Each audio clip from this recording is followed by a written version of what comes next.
and forever.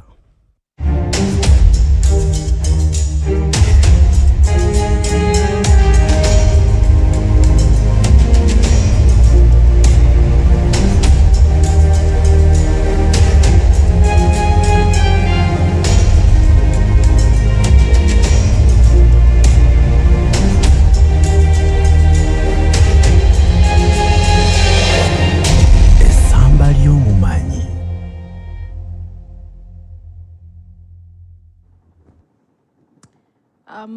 It's a good evening.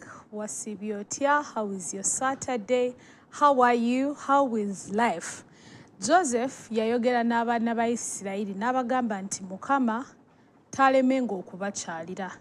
Naye we yayogera bw'atyo n'akola ekiraamo n'agaana ewe mugendanga. Amagumba gange temugalekanga e Misiri.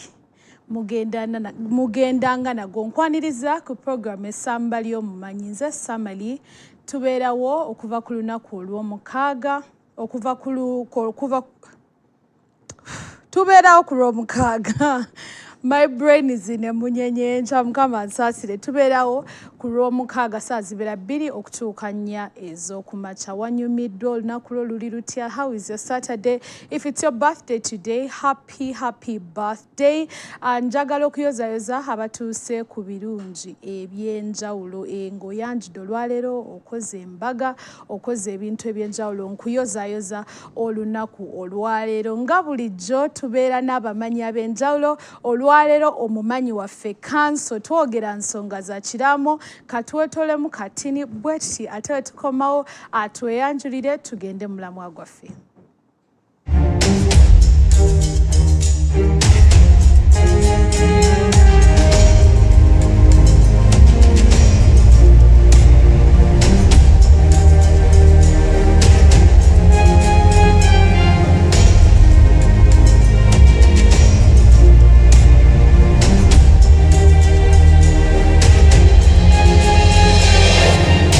Essamba Ly'Omumanyi.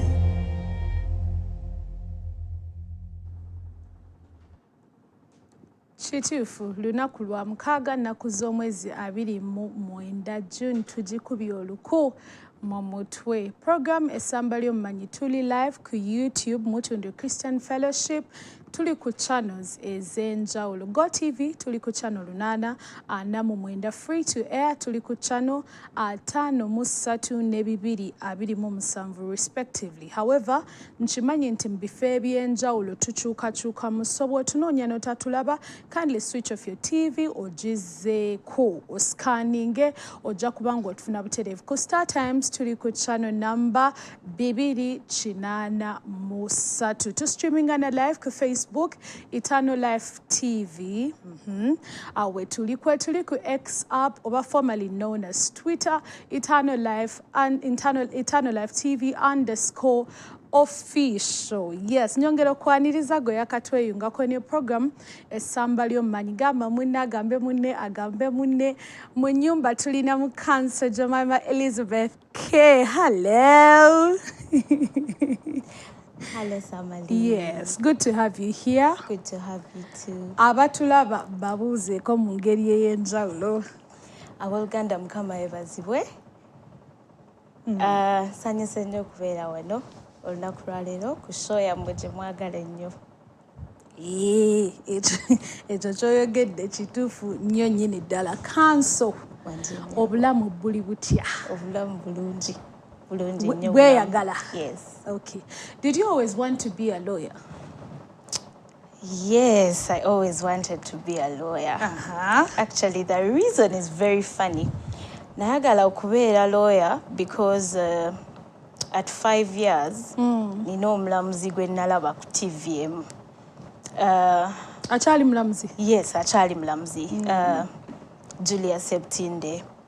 Bwe namulaba ku TV ne mbuuza taata wange, who is that lady? Akola ki?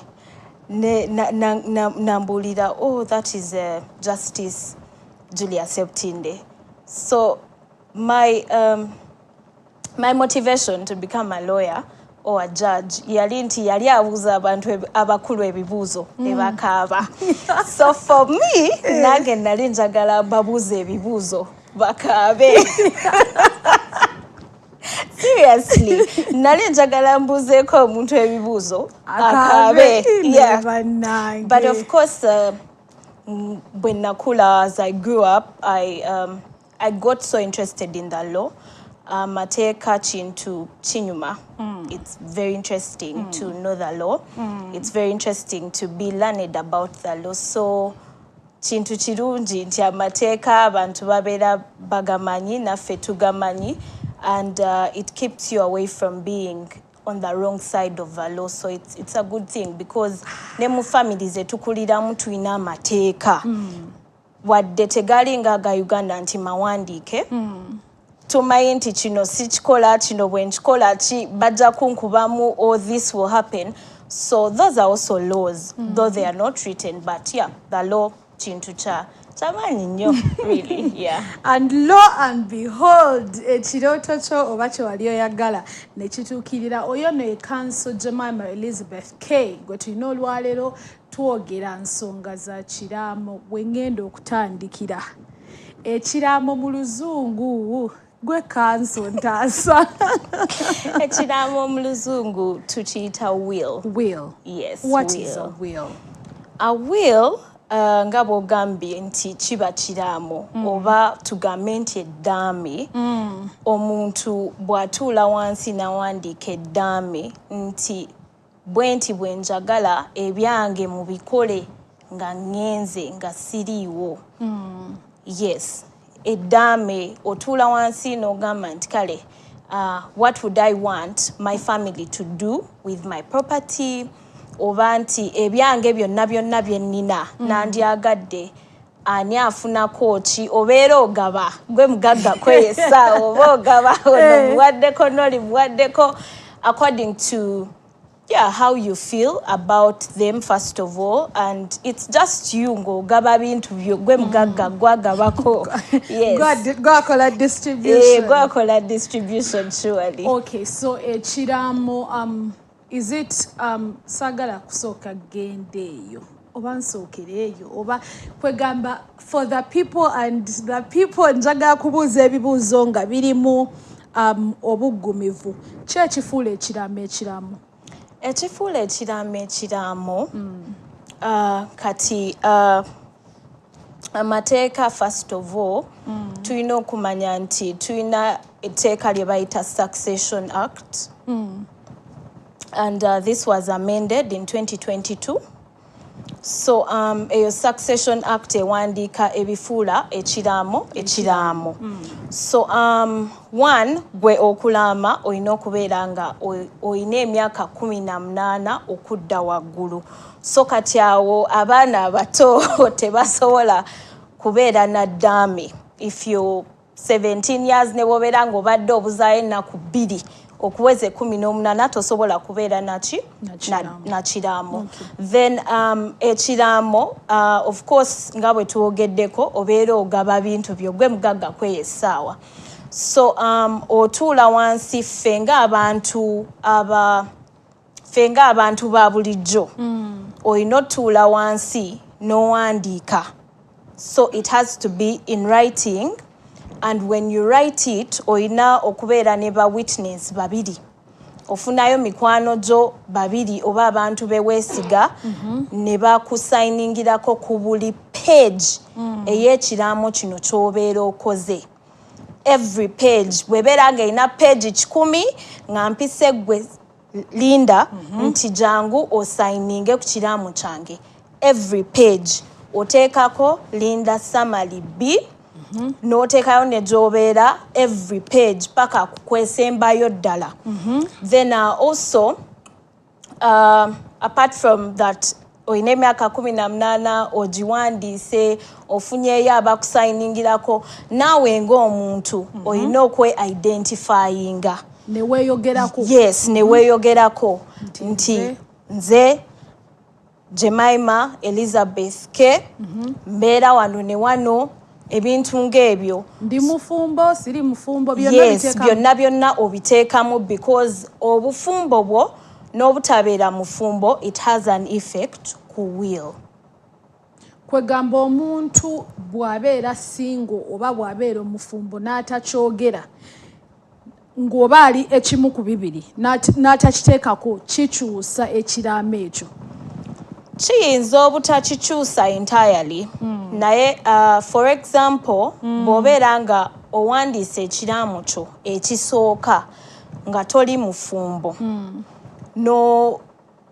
n'ofumbirwa oba n'owasa kino kitegeeza nti singa ofa mu eyo state tujja kitwalirawo nga bwe kikola ki nga bwe kiri naye bw'obeera nga oli wafumbirwa thereafter n'otakyusaamu then kibeera tekikola. Why? Because ne munno gw'obeera naye ku bintu byonna byo bibyefe abalokolera nga bwe tugamba ebyage byonna bibyo nkuwa. So it is also on that notion that ne mu mateeka it may not be eddaame lyo lijja kukyusibwa ne status yo oba oli mufumbo oba toli mufumbo. All these things come to play. Nina ebibuuzo byenjagala okubuuza naye kati simanyi mbikubuulize mu kiti mu kiti ki bw'oba nga wakatweyungako ab'emikwano tuli ku nsonga y'ekiraamo oba giyite making or writing a will. Njagala okupozingira ekibuuzo oyina ekiraamo or have you a written will? Yes. Tubaniriza abatulabira ku YouTube, abatulabira ku Facebook. Once again, eno program Essamba Ly'Omumanyi bw'obanga oli mupya nawe tukwaniriza sawa zibeera 2 okutuukanya ez'ekiro olunaku lubeera lwa 6. Essamba Ly'Omumanyi mu lulimi Samu wagamba olulimi oluki? Olunyanyimbe. Camera person wange yagamba olunyanyimbe. Oba oluzungu bagita field of expertise. Tuleeta aba experts ab'enjawulo oba abamanyi ab'enjawulo ne batutwala mu buziba bw'ensonga ezimu oba endala. Tuli ku nsonga ya kiraamo. Ebiraamo oba wills zirina ebika? Iye zirina ebika. Ebiraamo birina ebika. Kyova nkugambye wali nti ffe abantu ba bulijjo tutuula wansi ne tukola ki ne tuwandiika. Ffenna mu nsi tetuli bantu ba bulijjo. Of course tuli bantu ba bulijjo but mu mateeka when it comes to wills gyeri ate bba batali ba bulijjo. So kati ezaffe zo baziyita unprivileged wills. Tebulina privilege. Naye gyeri abantu abalina privileged wills. Yes. For example, abasajja abo abambala zi uniform. Naffe tulina uniform wano ku MCA. Mulina zi uniform naye njogera ku bantu nga ba UPF, Uganda Police Force, Uganda Defence Forces, abo be basajja aba uniform abasobola okukola ezo zi privileged wills etwogerako kati abatali ba bulijjo nganze nawe sabali bwe bakwata n'emmundu essaawa zino era bakubuuza Linda wagijjeewa. Yes. So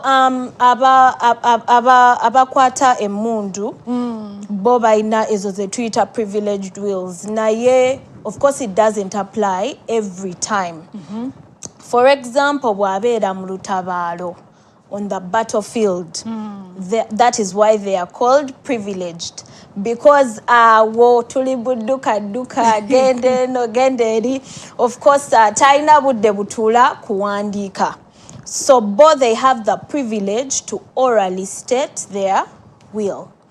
Although bwawandiika kati nga bwe nkugambye nti ffe osobola okuwandiika n'ojjayo banno babiri ne bakusayiningirako ye bw'agiwandiika yonna n'asayiningako it is good enough. Kati kyenjagala okutegeera mu ngeri gye nkitegeeramu nti ye ne bw'atafuna ba witnesses. Yes. Okubeera obwezi nga yeewandiikidde kimala. Yes, kibeera kimala. Awandiikira mu lutabaalo oba awandiikira eri nga kati ekiziwa eyo privilege situation gye babeeramu yegiwa eyo privilege nti ali ku lutabaalo essaawa yonna naye tamanyi are they sparing his life, her life, okitegeera. So that is why there is that privilege. Bwagiwandiika n'agimalayo n'agisayiningako, that is good.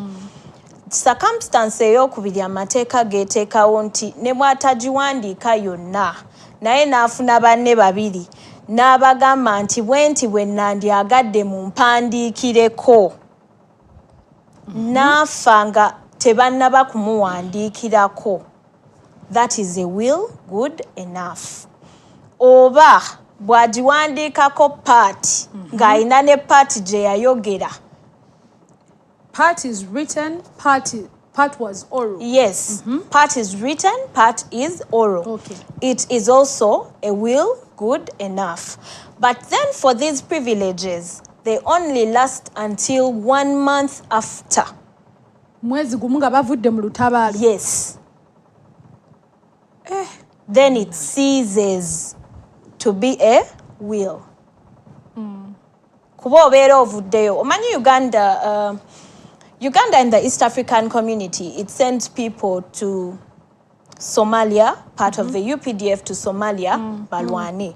So abantu ng'abo be basobola okukola zi will bwezityo naye bw'avaayo n'akomawo n'abeerawo omwezi mulamba nga mulamu, then the will ceases. Naye kati zino ezaffe eza bulijjo zo zibeerawo every day. But then you can also make a change in your will that we call a codicil. Luvuddeyo. That we call a what? A codicil. Olwo lunnamateeka lukyolwo. Olwo lulimi lwaffe bwe lutyo naye era kibeera kitegeeza nti oyongeddeko ku will yo. Oba nsobola okugamba nti kati eri njijjeewo ntaddewo kati endala. Yes. Oh, so kyenjagala okutegeera nti ffe abali unprivileged, it is a must tulina okuwandiika oba ffe abantu ba bulijjo. Yes. Then abali privileged be ba bato soldiers baffe ababeera ku ate bano abalala abatuula ebbumbo. Nedda abo bo tebasobola ku. But there are men in uniform. Yes, there are men in uniform, but what makes it privilege is that you're in a state of emergency. For example, about UPDF that are serving the East African community in Somalia. Yes. They have that privilege to make such wills. Naye abatula ebombo oba mu barracks endala, the law will treat them as the rest of us. Tulinayo n'ebika ebirala nze byendabanga ebiri privileged bakwano baffe aba boda. Wano wali balina n'eŋŋombe egamba enva bazibateerako nga batuuse tutumiddeko bakwano baffe aba boda abali abagala Eternal Life TV. So abo nabo ababeera in such situations nabo they are not privileged. Kwanze ndabira danga they should honestly make privileged wills. Linda, the law now Abo bo they are not privileged. Omanyi ekintu ekinsanyusa ku mateeka. Ebiseera ebisinga batuwandiikira amateeka bagalambulula bulungi. Era nti batugambye nti abasajja abali mu uniform, the armed forces, ate ne baspecifyinga ne be balina okubeera bokka be balina privileged wills. So kati ffe abalala we need to sit down and write, and it is very important that buli muntu ayinako kyayina they sit down and write their will, because it is very sad when you see people's families in turmoil nga ba failings okwagreeinga nga akaseera kali ekibuuzo nja kikubuuza mu maaso awo nga akaseera kali katuuse. Yes, nga ba failings okwagreeinga really it's not a good thing. So njagala ompeeyo importances oba emigaso ebiri lwaki omuntu yandiwandiise eddaame, kubanga kati oba ekiraamo waliwo omuntu atulaba ng'agamba naye kiraamo mu mugaso ki lwaki nina okukola ekiraamo? ekyo ekibuuzo, let me just personalize it to myself. Yes. It is important omuntu okuwandiika eddaame because ne Bible egamba nti a good father leaves inheritance for his children. And bw'otawandiika ddaame abaana bo bw'obeera ng'olese, because anytime Katonda atuyita, really, he's the author of time. Yamanyi akatikitiki bw'agamba nti stop Jemima awo okoze nnyo stop. So okulaba nti booleseewo wani tobalekedde bizibu, it is important that owandika eddaame because olulala we have loans, tulina be tubanja. So it is important nebyo nabyo obiwandiika wansi because this is part of your property. Abantu bagende banunule ebintu byo biyamba abantu bo because every day when we wake up to go to work, we are saying, oh, I want to do this for my mom, I want to do this for my dad. And if God calls you before that time, you can still do it for them even in your absentia. Kubanga wawandiika. Yes, ze bwe nali nkula nagamba tata wange namugulira Land Rover 10. Naye surely, if my father is watching, he should know that I am working hard to buy him 10 Land Rovers. And he surely reminds me. So for me, that would be it. If the Lord ever called me before my parents, I would want them to enjoy the things that I work hard for, my siblings. And if I have a family, also you state how, people, abaina abana, they should be very, in that time of the will, awo gambira, Sam mukwano gwange nnyo kamukwasa abaana bange asobola obbalabirira naye bw'ogenda in a time when there is no order. You're trying to put order in your house that will stand even when you're not around. So it is important to write a will surely. Okay. Ekyo tukitegedde sofa twakamanya ekiraamo kyeki lwaki tulina okuwandiika ekiraamo twakategeera n'ebika bya wills oba eddaame oba ekiraamo ebika ebyenjawulo. Twagala okumanya nti wagambye nti kubeerako ba witness. Yes. Kuki ebimu ku byetaagisa oba ebifuula ekiraamo okubeera ekiraamo ekikkirizibwa. Yes. Ki ekituukawo singa omu kuba kati nze naawe nze nembeera witness wo nensayininga ate nga ne mu kiraamo kyo mwendi. What happens? Ba witness basobola okubeeramu oba tebasobola era baba tebasobola lwaki? Okay, so usually we advise our clients that omuntu ng'oyina ky'omuwa mu ddaame tabeera witness. Why? Because lino eddaame abalala we balikwata ne balitwala mu kkooti nga bagamba nti maybe wanteeka ku nninga okuwaamu ekintu ku byange. You may not deny it because you may deny it naye nze sigenda kubeerawo okugamba nti nedda namwagala bwagazi kuba mulaba ku TV andabikira bulungi. Okitegeera kyenkugamba. So usually it is good that omuntu afuneyo abantu abalala. We have people we trust in society. Genda ew'omusumbawo omugambe yessaawa njagala kuwandiika ddaame.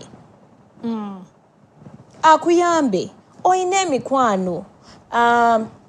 Nze ku church gye nsabira tuyina zi sale. Genda ewa munno gw'oli naye mu sale. Omugambe yessaawa njagala kuwandiika kiddaame. There are people you respect and people that reciprocate this respect. It is good that you deal with other people other than abantu abali mu ddaame. Ombuuzizza what happens. Now, we may not contest the validity of the will. Tuyinza obutagana ddaame lino. Kuba etteeka ligamba nti twetaagamu abantu bameka? Babiri. naye what we shall say nti kyemba nkuwadde buli muntu ajja kugamba imagine ennyumba yange esingayo obunene ate obulungi ng'eriggayaza ne ŋŋamba ennyumba yange esingayo obunene ate obulungi eka zange 100 ze zisinga mu byonna bye nnina nziwadde samali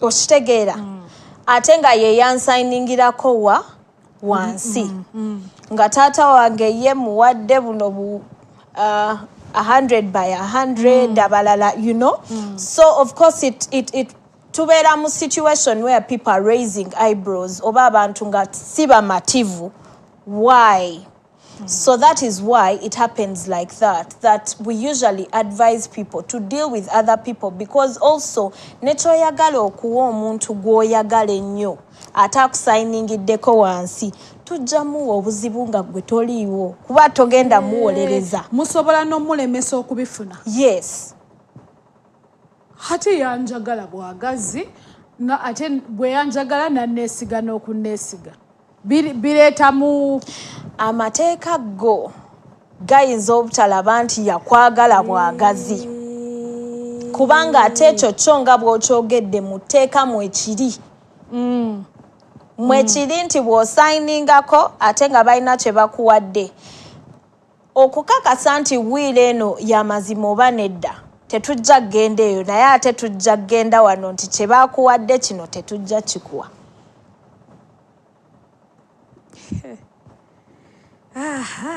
kino kikambwe ekiraamo tugenda kukiyiga era tugenda kuwandiika ekiraamo kati omulemuko katono tukomawo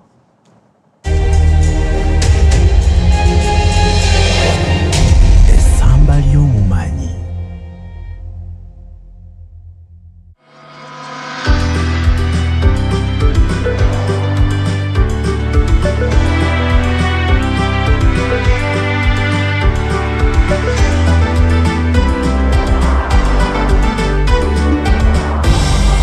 Live TV, now and forever.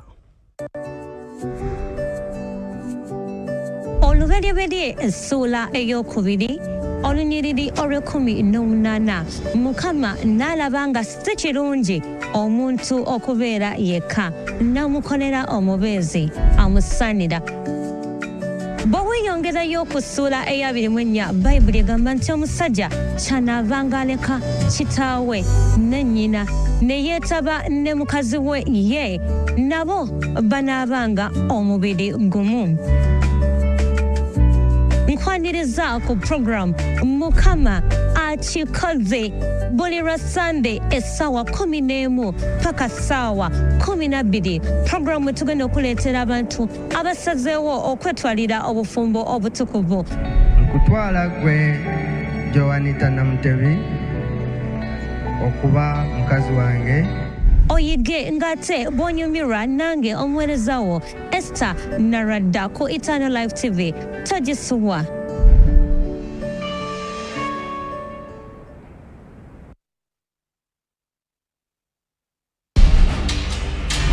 omutima gw'omutegeevu gufuna okumanya n'okutukwaba amagezi kunoonya okumanya zuukuka naffe omusana gwo gwake wano mu programu emunyenye y'enkya tosubwa ebinnonogo bingi omuli ekyawandiikibwa ky'olunaku akalowoozo k'olunaku n'emiramwa mingi egigenda ekyusa obulamu ag'omu mpapula ag'omu butale embeera y'obudde n'ebyokuyiga bingi nnyo nange Samali Linda babiri ne Godwin Muhumuza buli lwa bbalaza okutuuka olwokutaano ssaawa 12 paka 2 ez'okumakya tandika olunaku lwo ne puroguramu emunyenye y'enkya wano ku Eternal Life TV.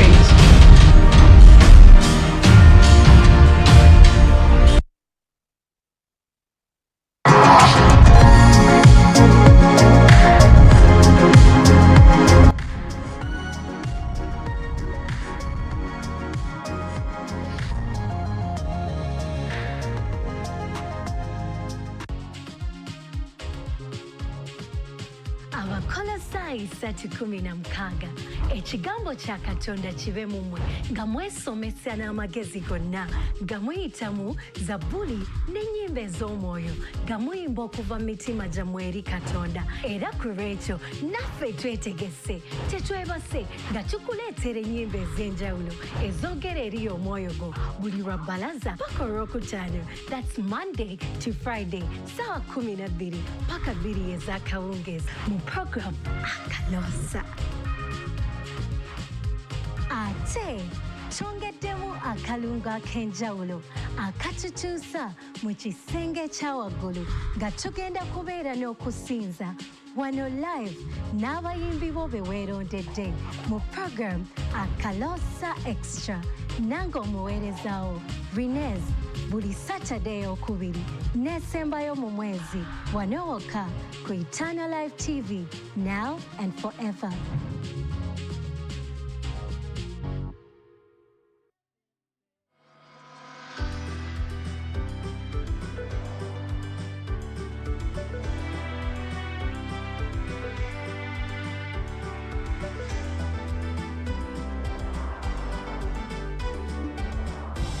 Eternal Life TV, now and forever.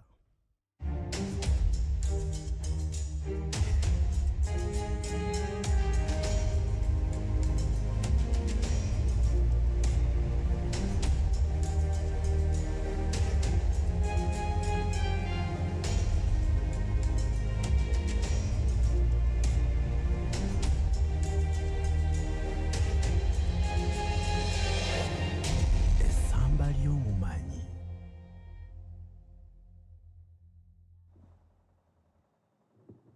Nkwebaza okuba nti okyekuumidde ku program Essamba Ly'Omumanyi. Nze Samadi Linda. If you're new here, we are happy to see you. Tubeerawo buli lwa mukaaga ssaawa zibeera 2 okutuuka 4 ez'ekiro nga tuleeta abamanyi ab'enjawulo nga twogera ku bintu eby'enjawulo. Olwaleero tulina counsel Jemima.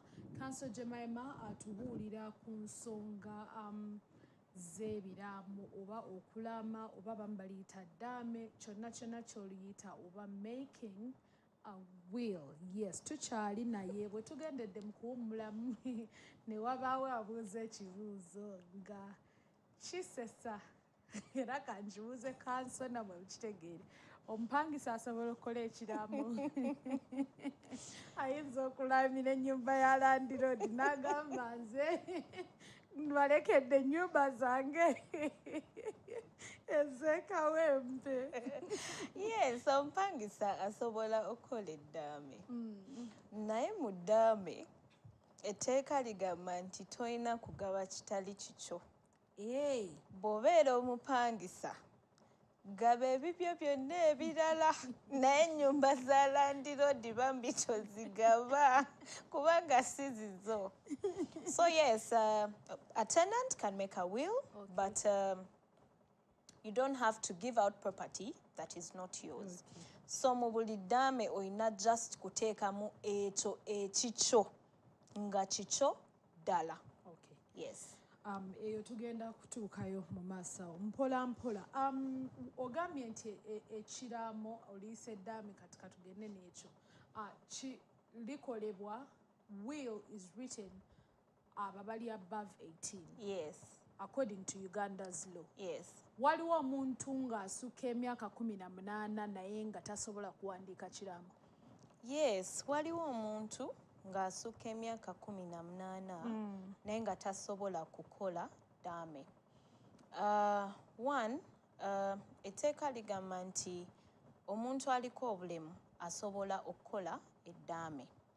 Naye ku sayidi eri endala negamba nti omuntu aliko obulemu obw'omutwe oba ku bwongo tasobola kukola ddaame.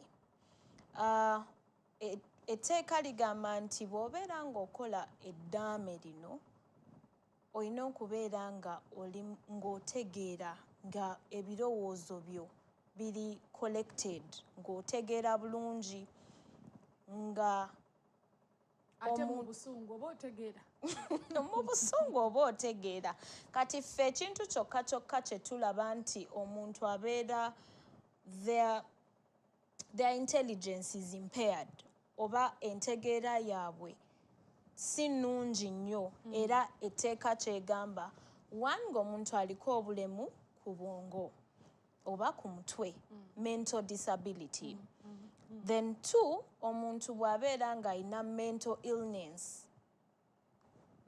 illness nga omuntu alina ekirwadde eky'oku bwongo ate nga mu eyo time tategeera what is going on.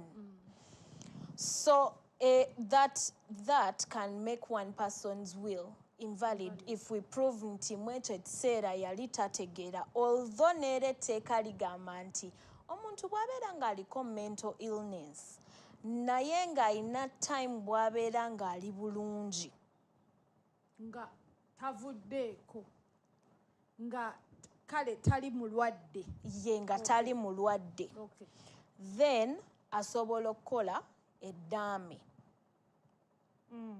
okitegeera asobola okukola eddaame.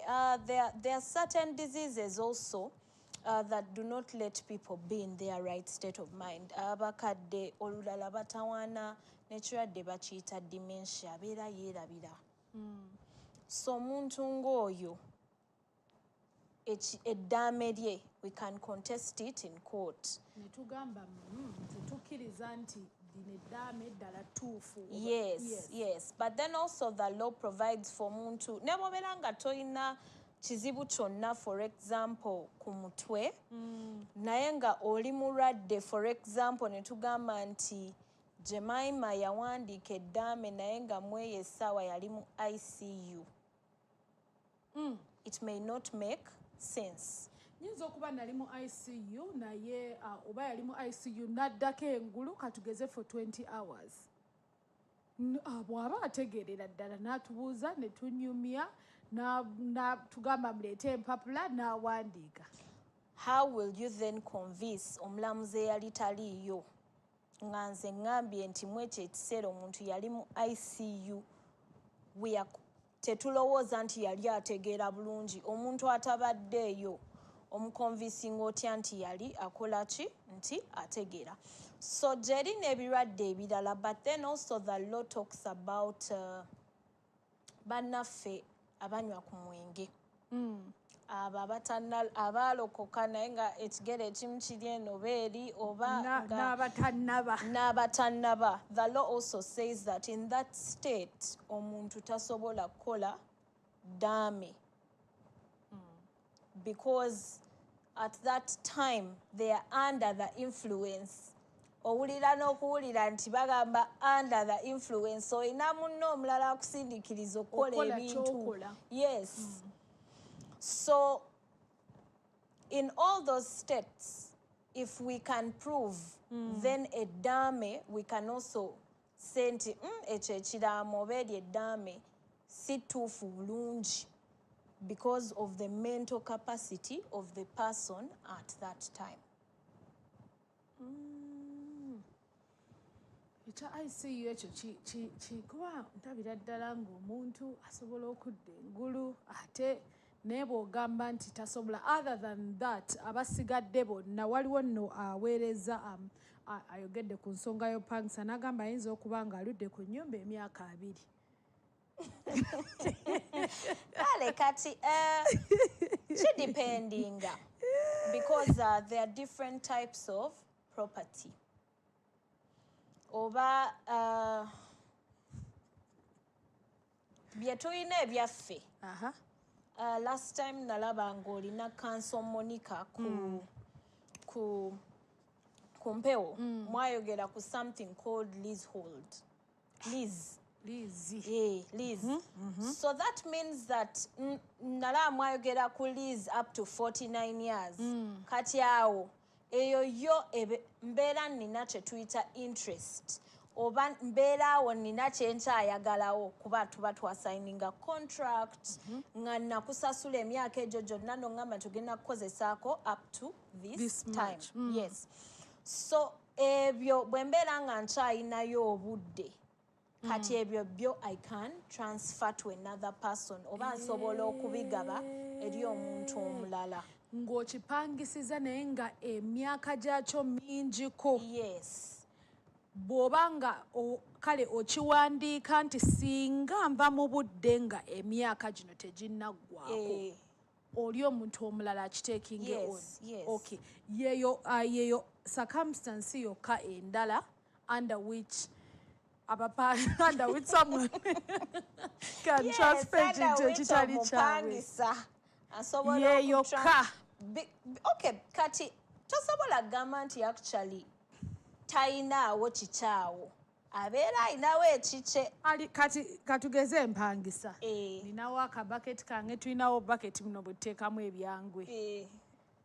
Ninako esepiki zange, ninako ebintu ebyenjawulo z'obiwandiikamu. Ebyo osobola obbiwandiikamu naye kansosobeddwa. Naye bannange. Of course, amateeka gatugamba nti tulina movable and immovable property.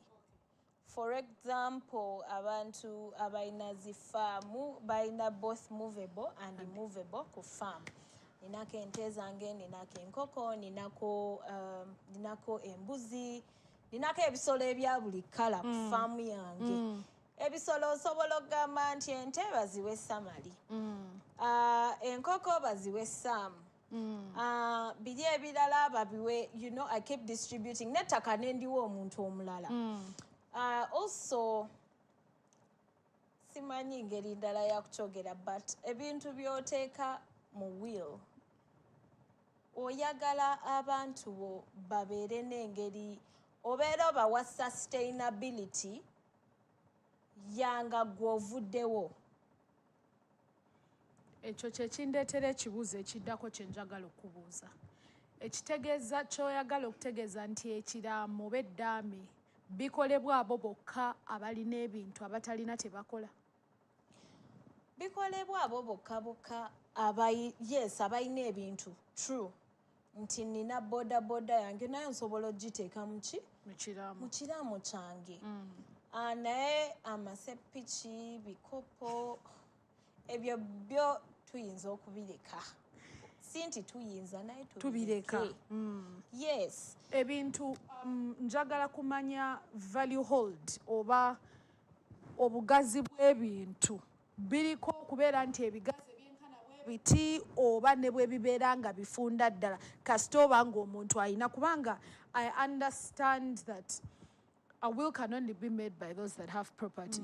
But what do we define property with? Tumanya tutya nti eno property eno si property. Okay, kati netteeka nalyo defining what property is. Property, nkugambe tulina movable and immovable property. Yes. So movable property, actually tutandikire ku immovable. Immovable bye bintu ebiri ku ttaka. Nga bw'obeera ng'oli wa kubijjako ogenda kulyonoona. For example, ennyumba bwe njijja ku ttaka mbeera ngenda kulyonoona kuba mwalisimamudde emisingi ne muteekayo so mbeera nyonoona fomu yalyo. And then waliwo n'ebintu ebirala ebiri immovable. Kati ettaka nga bwe mwayogera ne Counsel Monica, all those forms, Milo land, lease, freehold, zonna you can transfer. Then immovable property, tuyina ebintu nga bya value naye nga ne kutaka bivaako.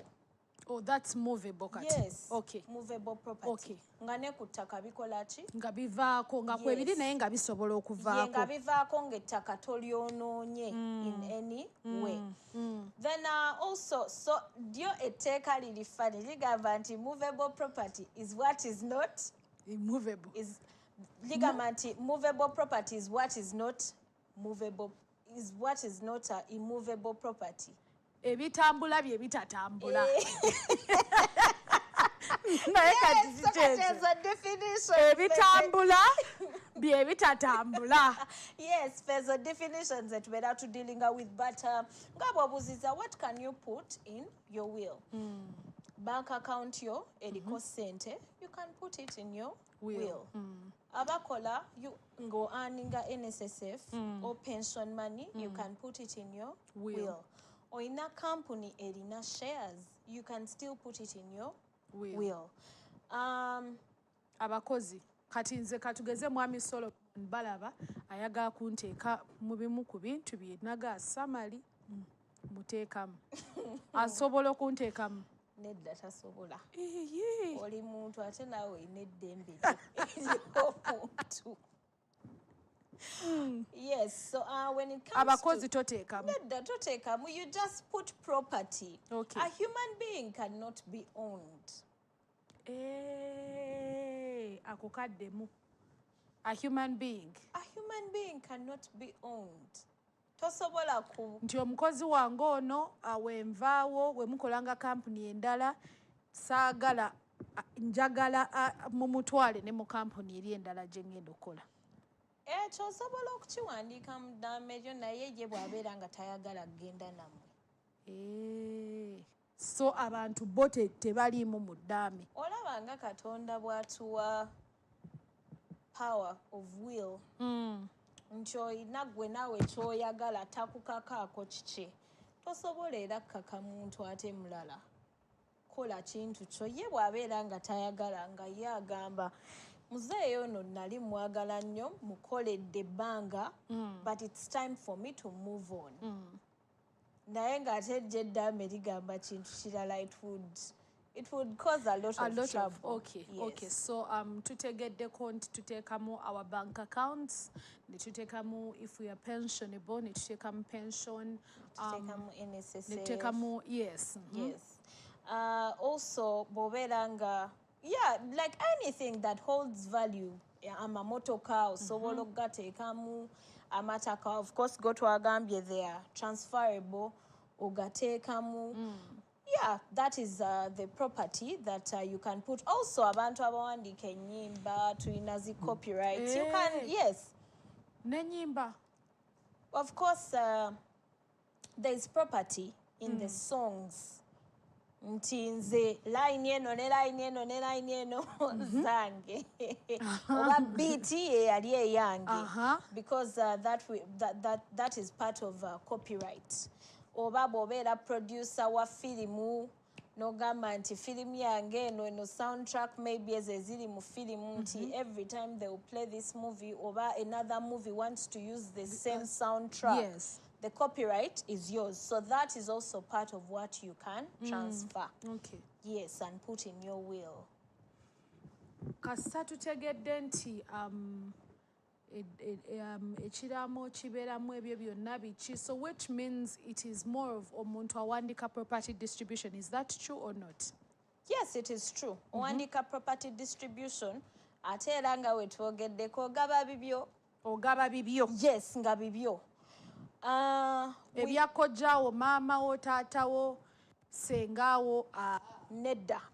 For example, there are situations omuntu ati nga gwe Linda bw'osalawo okuwandiika eddaame naye nga gyeri estate endala oba for example gyeri omuntu omulala eyali akufudde executor oba omulabirizi w'eddaame lye nga wagenda mu kooti ne bakuwa empapula ezirabirira eyo estate.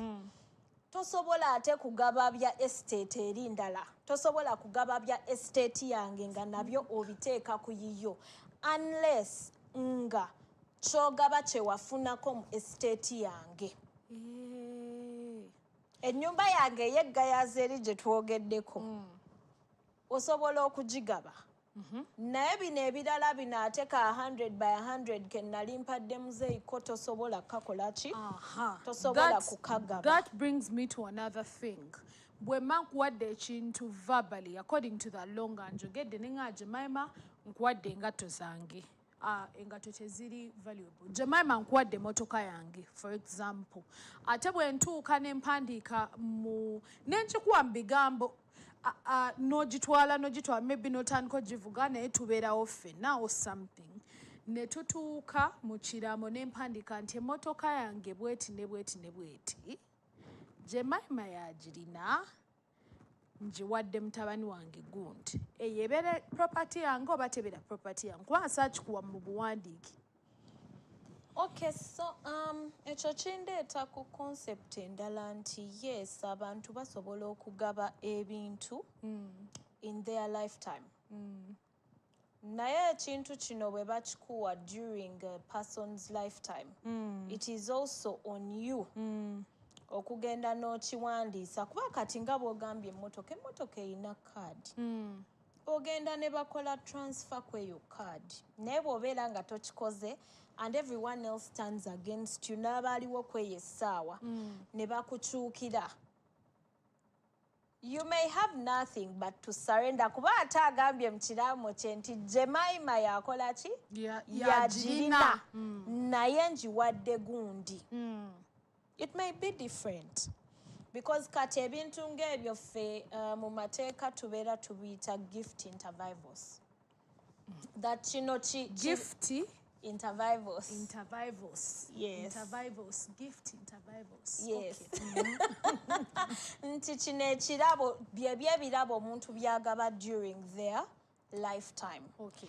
But era situation nga bw'ogiwadde, it may be a difficult one. So omuntu usually omuntu bw'akuwa ekintu, it is good that you tell them to put it in writing. Kuba bw'abeera nga kikuwadde in what I would call good faith, oba mu mutima mulungi, they would have no reason why they refuse to write for you. So that now obeerako ne copy nti kino ekintu bakikoze yes bakimpadde ate neera bwe bakikuwa making sure nti tebakuwadde buwi mu buwandiike funayo at least ababeerawo bakusainingireko bwe bakusainingirako naawe usually abantu babiri omanyi ne Bible egamba yes so surely abantu ababiri bakuteereko emikono they affirm nti baaliwo nga bakuwa eri wansi which is good practice. Okay. Because omanyi proving nti ekintu kikyo nga toyinaayo wadde document it is hard. It is hard. Ate omuntu wabeera wandikidde muddaame lye nti ekintu emmotoka yange gundi yagina naye ngiwadde gundi. It is difficult to prove nti yali. Yes, it is also difficult for us who want to defend you. Yes. Okay. Waliwo abuuza nga tunaatera okusembera ku mulamu ayagala kumanya nti ate bwe mba sinatuuka kufa era nkola edda because nze nkyaliwo for 80 years. Yes. Kirabo Brenda. My dear Charlie Brenda surely naye it is very good that okola eddaame because mu kaseera kano w'oliwo era nsaba Mukama akwongera amaanyi okole eby'amaanyi naye oyina abakwagala ate naawe oyina b'oyagala nga toliiwo what would you want them to do? Yes. What would you want them to have?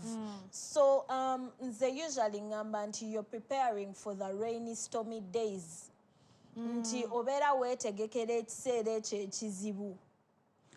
Kubanga waliwo abantu abatuuka ate ndooza counsel kyogeddeko omuntu n'atuuka nga akaddiye nga alina memory loss nga takyasobola kuwandiika. Yes. Takes me to the question ey'abantu baffe bakadde baffe ababeera mu byalo baaliwo mu mirembe giri bakyalinako embavu naye tebaasoma nga bwe bandyagadde kusoma nabo basobola okukola ekiraame tebamanyi kuwandiika tebamanyi kusoma kale oba okusoma bayinza okugezaako naye tebamanyi kuwandiika ate boxside eyo kiri kitya kubanga otegeezezza nti ekiraamo it is a written document. Yes. Kati when such a situation happens omukadde oyo alina gwe yeesiga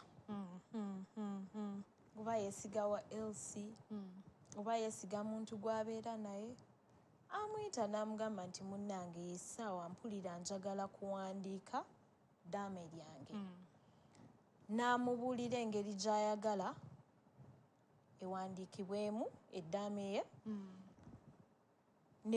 ne bagiwandiika bwe bamala okugiwandiika ne bagimusomeramu n'asayiningako ate n'ekinkumu kino kikola bulungi nnyo. Si signature yokka Yeah, N'ekyenkumu. yes, kikola bulungi nnyo.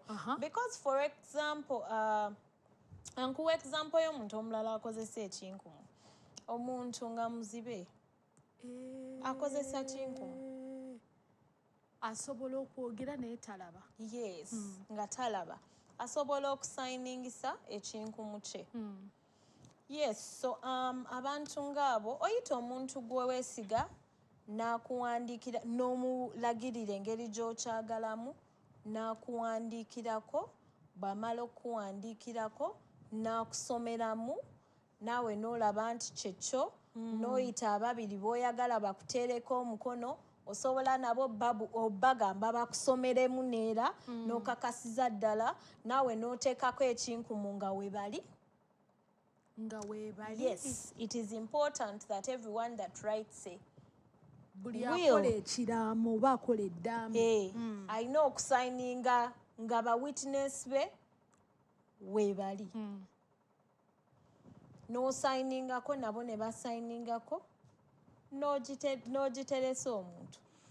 Kati nno njagala kumanya kubanga ekibuuzo kino kibadde kinneesera. Simanyi oba ke kaseera okukibuuza oba si ke kaseera nga tetunnagendako mu break. Oba bwe tunaaba tuvudde mu kuwummulamu njagala okumanya nti singa ekiraamo ky'omuntu kiba kibuze catch fire bikoze bitya gino gy'emiriro giri gy'emiriro katukomewo tutegere nti singa waliwo ekiba kituuseewo oba nga beekengera omuntu amaze okugenda okubeera ne mukama waffe naye nga beekengera ekiraamo kino bagamba naye kyaddala oba nedda tugenda bitegeera.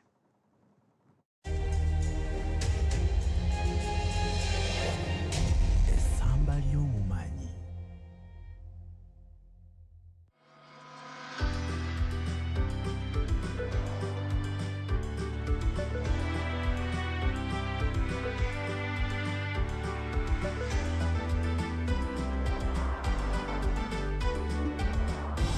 Eternal Life TV, now and forever.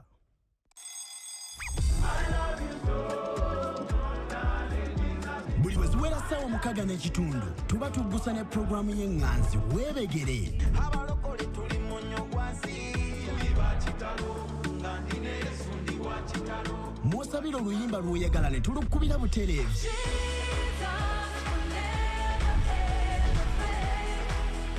Saba oluyimba olusinza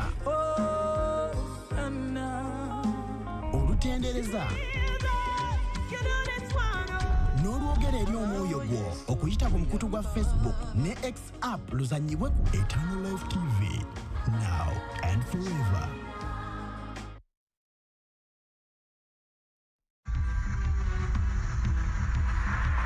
bw'aba taasirike ku lwaffe naffe tusazeewo tetuusirike ku lulwe.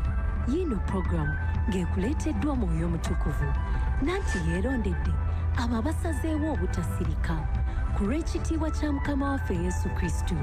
Laba bwe baawangula omulabe Sitaani buli lwa bbalaza n'olwokubiri ssaawa 3 paka ssaawa 4 ez'ekiro mu programu ku lulwe siisirike wano wokka ku Eternal Life TV.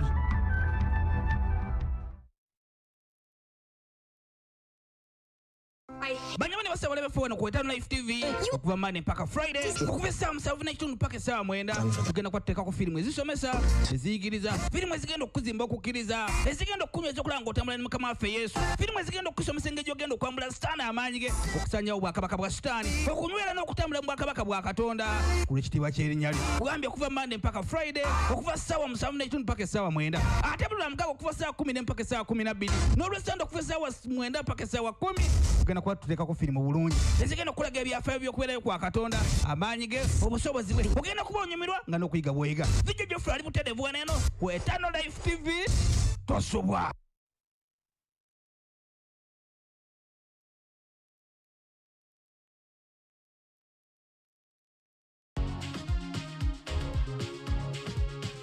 abakola ssaawa 3:16 ekigambo kya katonda kibe mu mmwe nga mwesomesa n'amagezi gonna nga muyitamu zabbuli n'ennyimba ez'omwoyo nga muyimba okuva mu mitima gyammwe eri katonda era ku lwekyo naffe twetegese tetwebase nga tukuleetera ennyimba ez'enjawulo ezoogera eri omwoyo go buli lwa bbalaza paka olwokutaano. That's Monday to Friday ssaawa 12 paka 2 ez'akawungeezi mu program Akaloosa.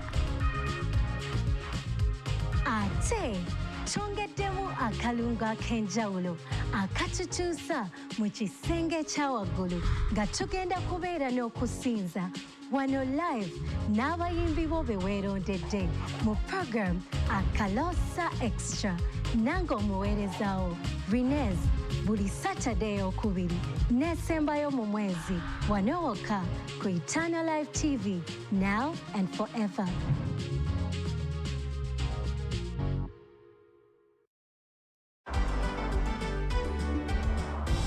Eternal Life TV, now and forever.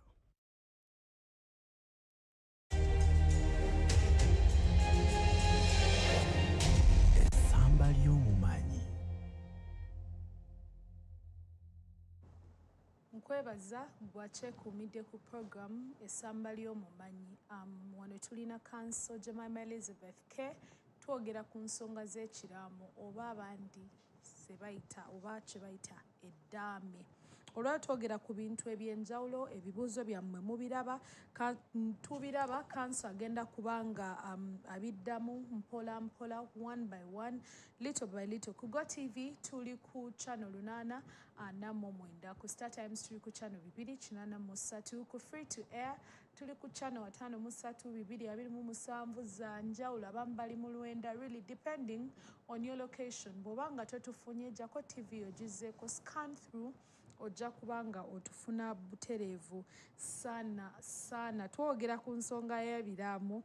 Waliwo ababuuzizza nti waliwo agambye mbu ye taata we ekiraamo kye yakola recording. Amma bituufu counsel? Kyekiraamo kya taata we surely. Naye nga etteeka ligamba nti it has to be written. Sijja kulimba ebyo ebintu nange mbirabyeko mu firimu.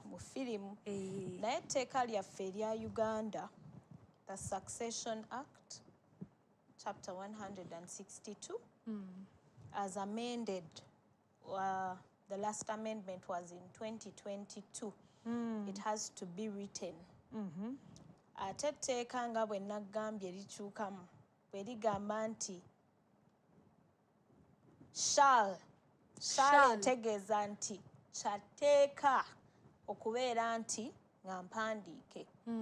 Video recording eyinza obutakola, si nti eyinza obutakola naye tekola.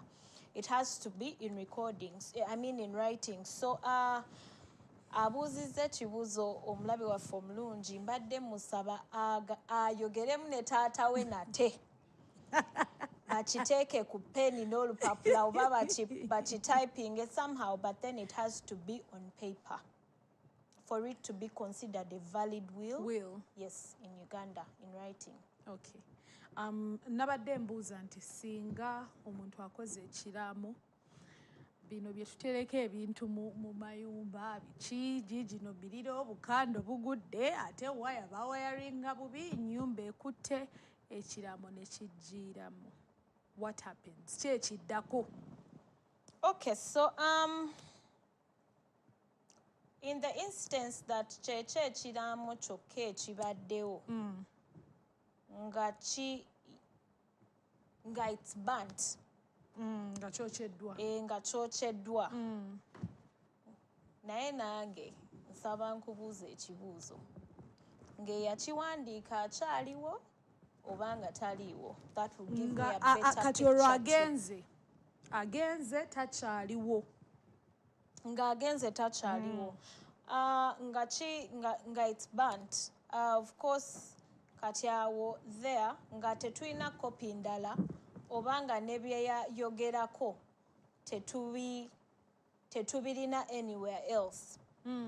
then kooti bwe mukola application ejja kyusaamu ebintu ate then they will treat that property as if the person did not have a will. Olwo tugenze bagamba ono teyalaama. Yes, because there is no evidence nti wakola ki tiwalaama, but usually what happens is that a tekali providing for where you can keep a will for safe custody, of course, to avoid such things. Era tulina ne teeka lye bayita the will safe custody regulations or rules, something like that. Ate nga kino ebeera egamba nti the High Court or the registrar can keep a will. Ate nga gwe okugijjayo, you need to make a formal application to the court. Okola ki okugijjayo.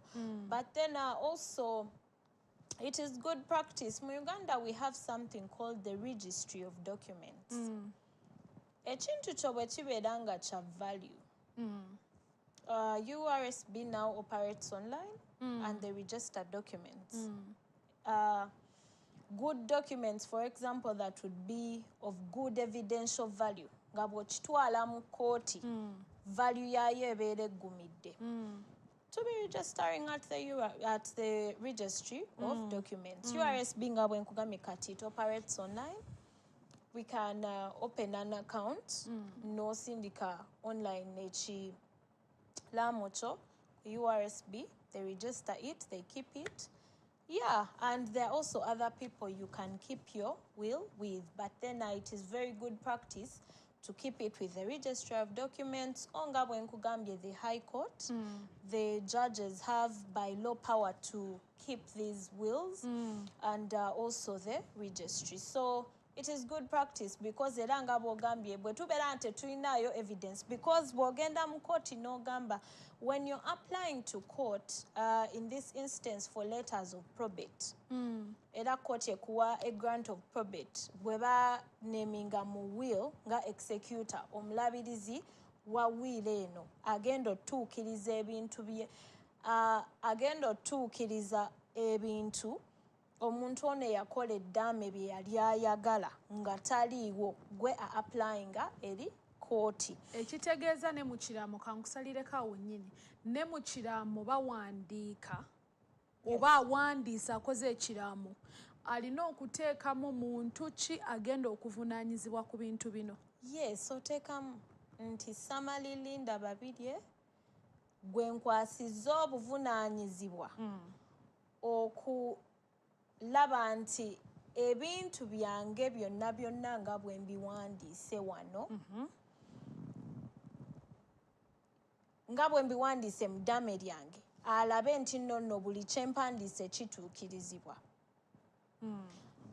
Ebintu omuntu by'asobola okuwandiika mu ddaame, of course, apart from the properties that they have and how they have distributed them, owandiikamu mukyalawo oba mwami wo yaani, n'owandiikamu abaana bo, of course n'emyaka gyabwe at that time w'ogikoledde, then n'owandiikamu, for example, abaana bo bwe babeera nga bato, by bato ntegeeza below the age of 18, of course babeera baana. Omanyi n'essaawa zino muzeeyi wange ampita mwana we. Naye era mateeka kikyukamu because I am above the age of 18.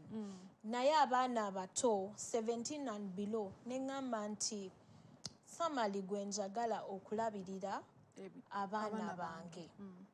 Naye also kati awo wennyini kanneekwata awo bwenti okugamba nti Samali gwe njagala okulabirira abaana bange, taata waabwe simugjaako his parental duties towards the children.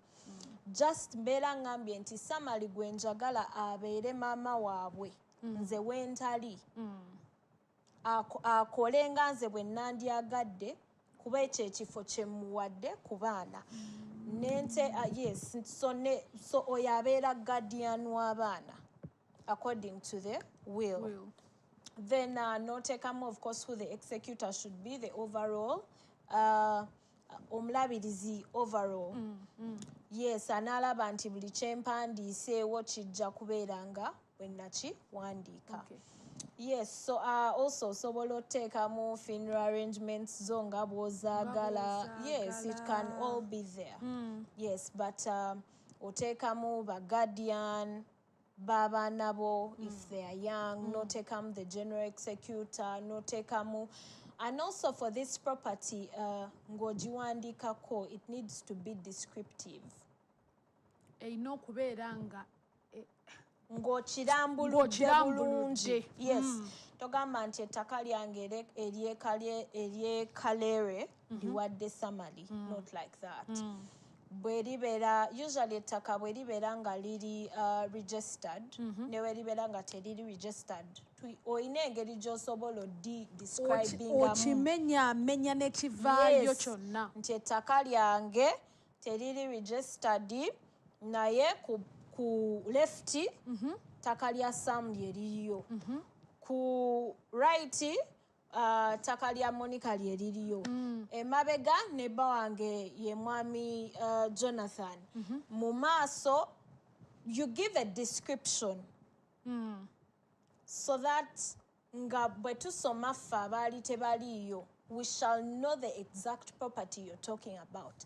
If it is registered property, you take out plot number ne block number for Milo land. Bwebera lizi, you do the same because bintu bino birina register you omenya no gamba nti bwebera nga motoko togamba nti emotoka yange ya red bwebera ngo ina 3. Ogambe emotoka yange ya red you be wait. Yes, everything needs to be descriptive so that fababadde tebaliyo bwe tusoma this document that is presented tumanya kyewali oyogerako. Tuwogera ku properties kati n'ebintu. Njagala okubuuza ekibuuzo kino. Omuntu asobola okuleka someone out of a will ate nga family member banga mwana we katugeze omuzadde under which circumstances bwe ziba nga gye ziri, can someone be left out of the will? Waffe tumanyi bw'aba maama wange bw'aba taata wange nina okubeera mudda era wali wabeera kye bayita noise mu Luzungu. Of course, eddaame liri personal. Okay. We cannot what I would call regulate. Oba tetulina mukono ate mu ngeri gwe gy'oyagala kugabamu bintu byo. Naye ate bw'otabigaba bulungi, ekkooti esobola okubeeramu n'omukono. Yes. Etya. Okay, so ogambye nti nga balese nga balina be balese ebweru w'eddaame. So for example, omuntu bw'aleka their spouse out of eddaame, kooti ejja bikyusaamu. Yes. Olina agamba nza omwami wange alina ebintu ebibye oba mukyala wange sijja muteekamu. Kooti ebikyusaamu. Era eryo eddaame, it will not work as you have stipulated it. Nga bw'obeera obiwandiise si bwe bityo bwe bijja okukolerebwa.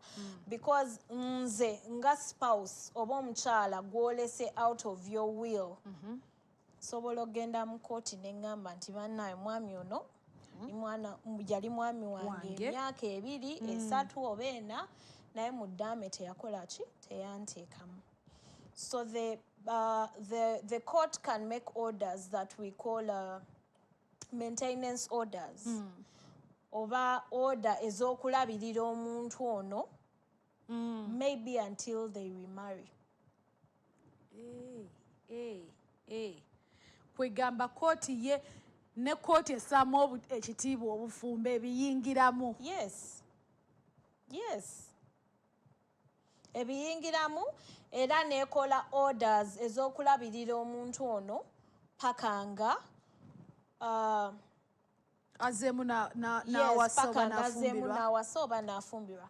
And then also bw'obeera ng'oli mwana nga bakulese out, the law provides for certain circumstances. For example, omwana nga muto ng'olina omwana gw'otatadde mu ddaame lyo. For example, abato be bana bali below 18 years. Abali below 18 years. Okay. Bwe twogera ku mwana muteeka abeera below 18 years. Fe abalala abaana ba Yesu. Era fe abali above 18 oli mwana wa maama mu bigambo, mwana wa taata mu bigambo, mwana wa Yesu nga we guli kubeera ffe tuli baana ba Yesu. Yes. Naye nga etteeka lyo 17 and below y'omwana. Era the court can make orders, of course, also for maintaining omwana ono until they finish their first degree or until they attain the age of 21. So whichever comes first. So singa kwegamba bali eyo nga bagenda kukola ekiraamo tebakola nsobi yakuleka baana bweru wa kiraamo. Omwana omuto responsibility ya muzadde we. Ate omuzadde bw'obeera nga oyina obusobozi obw'okulabirira omwana wo, lwaki omuleka out of a will? Oba ne bw'obeera nga omwana ono kale katugambe nti wali tomanyi nti gy'ali, naye kati kizuuse nti omwana gy'ali ate nga byaddala mwana wo, the court will make such orders. Naye bw'obeera nga also osukka emyaka 18 naye nga oliko obulemu, still the court makes orders that they maintain you until you either get married. So abaliko obulemu bo babatwala nti baana okutwalako ebbanga eddene okusinga bana ababulijjo. Abaliko obulemu nga like talina kyasobola kwekolera.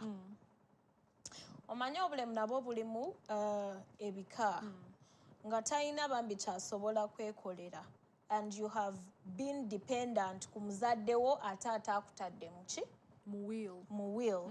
Yes, the court will make orders that they maintain you paka bwofa almost oba paka bwofumbirwa oba bwowasa. Okay. Yes. Ekyo nkitegedde. So waliwo abadde abuuza nti ate abazzukulu bo tebabatunuulira nnyo. Abazzukulu nabo baana.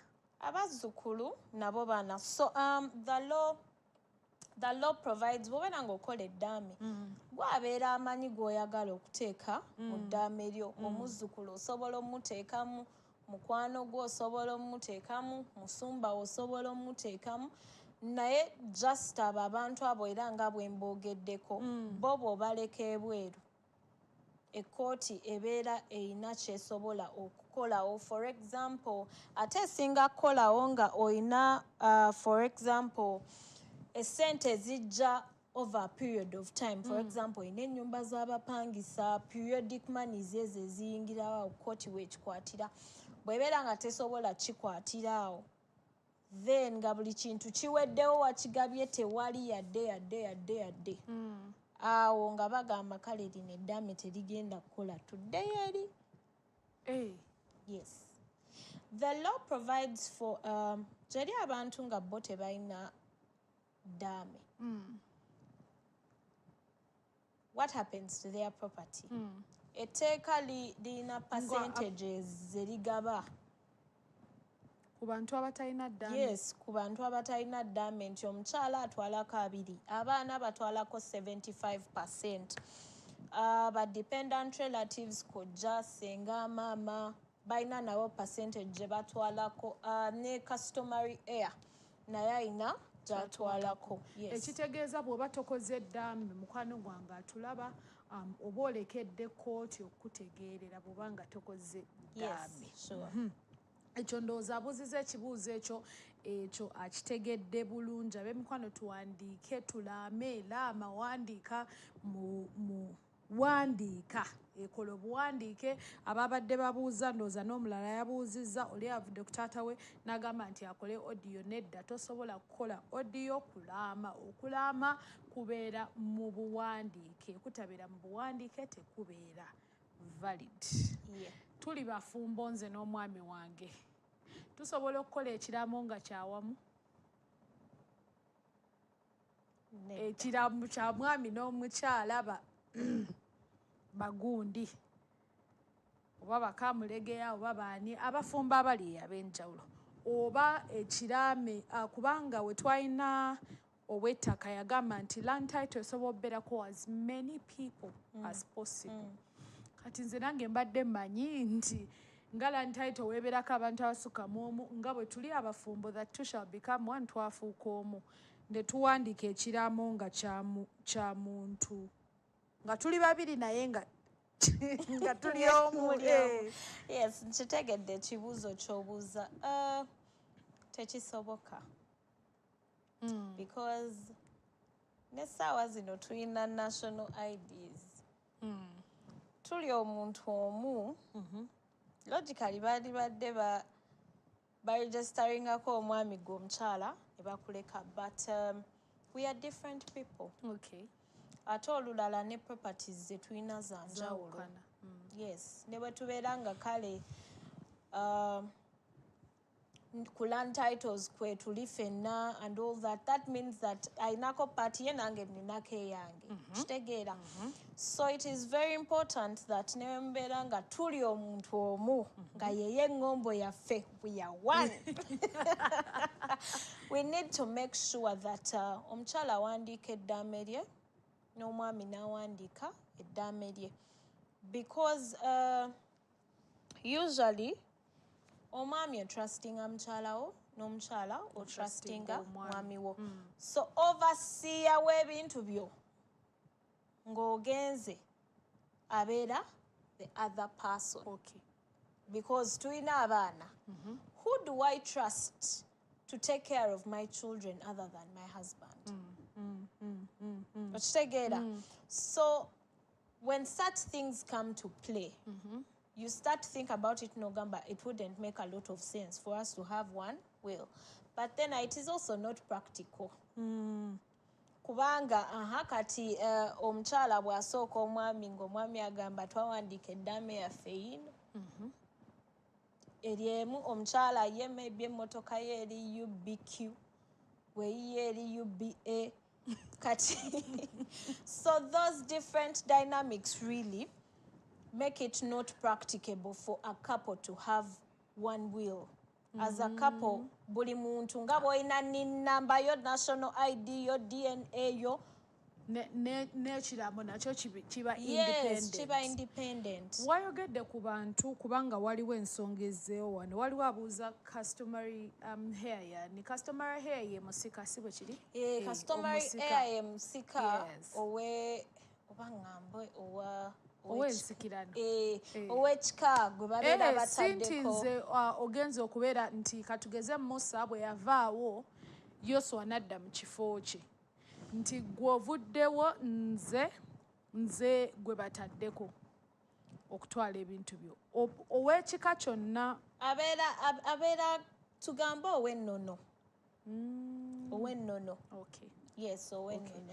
Wayogeddeko nti kubanga waliwo wano abalina concerns ez'enjawulo wayogeddeko n'ogamba nti abaana abato be bokka abasobola okuwolerezebwa singa mbeera nga ndi muntu mukulu abantu babeera n'abaana ab'enjawulo oba nagenda okuwasa oba okufumbirwa nga nina abaana gye nsoose okubazaala oba for whatever reason oba musajja oba mukazi nemala nenfuna holy matrimony bano abaana nembaleka ne sibateeka mu kiraamo abaasooka katugeze nenteekamu bano bokka abamukyala wange ow'empeta basobola ogenda mu kooti ne bakaayana tebasobola kgenda mu kooti ne bakaayana because era nga bwe nkuwadde circumstances so unless omwana ono agamba nti nno bakulu nze bandese out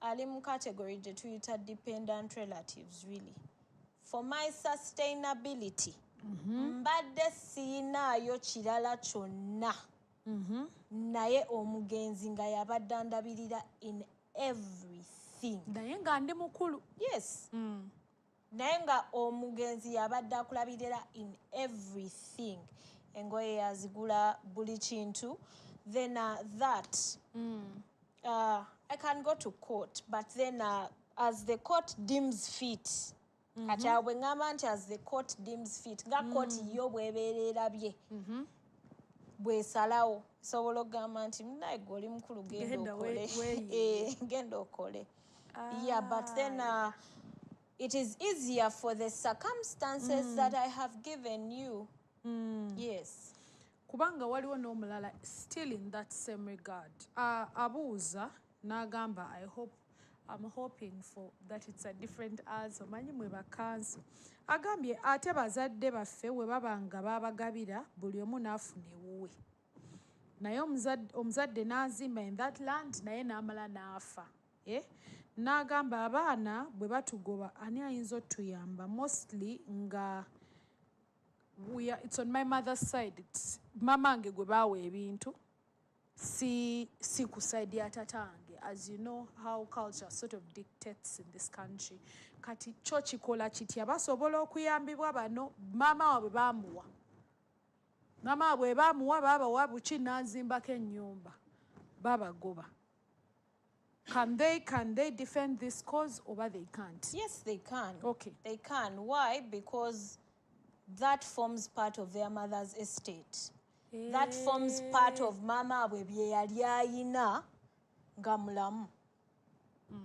So they can go after that property in court and they'll surely get it. Now oyina otwoyogedde n'ogamba nti culture. Now for us the constitution is the supreme law of the land.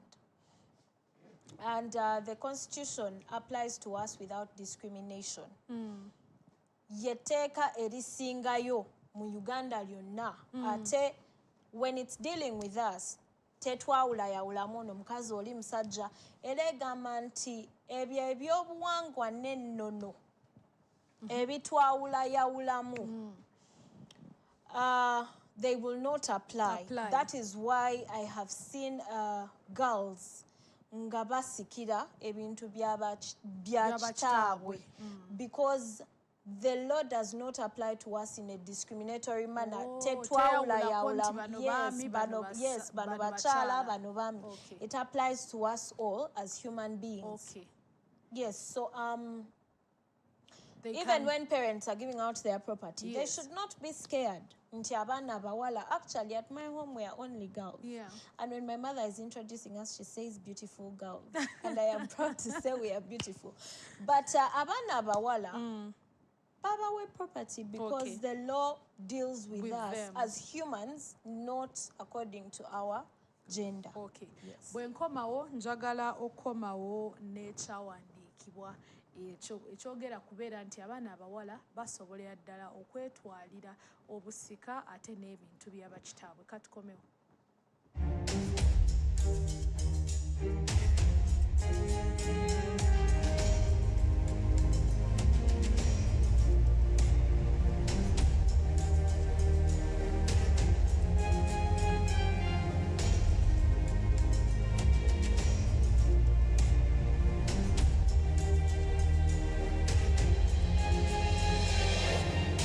Essamba Ly'Omumanyi.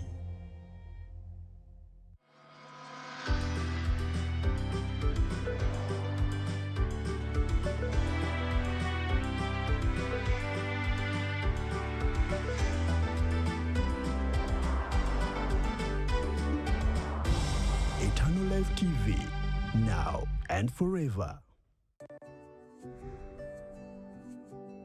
Olubereberye essula ey'okubiri olunyiriri olw'18 Mukama n'alaba nga si kirungi omuntu okubeera yekka n'amukolera omubeezi amusaanira.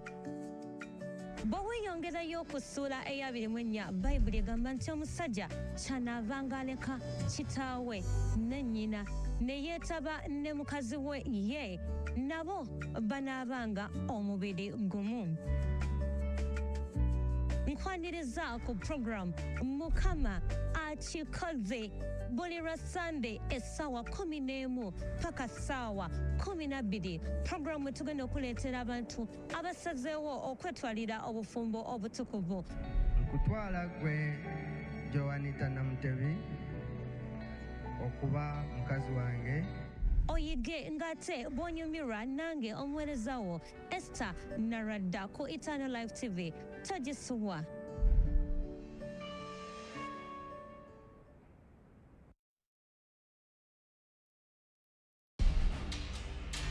Omulimu gw'omutegeevu gufuna okumanya n'okutukwaba amagezi kunoonya okumanya. zuukuka naffe omusana gwo gwake wano mu programu Emunyenye y'enkya. Tosubwa ebinnonogo bingi omuli ekyawandiikibwa ky'olunaku, akalowoozo k'olunaku n'emiramwa mingi egigenda okyusa obulamu bwo. Ag'omu mpapula, ag'omu butale, embeera y'obudde n'ebyokuyiga bingi nnyo. Nange Samalilinda babiri Ne Godwin Muhumuza. buli lwa bbalaza okutuuka olwokutaano ssaawa 12 paka 2 ez'okumakya. tandika olunaku lwo ne program Emunyenye y'enkya wano ku Eternal Life TV.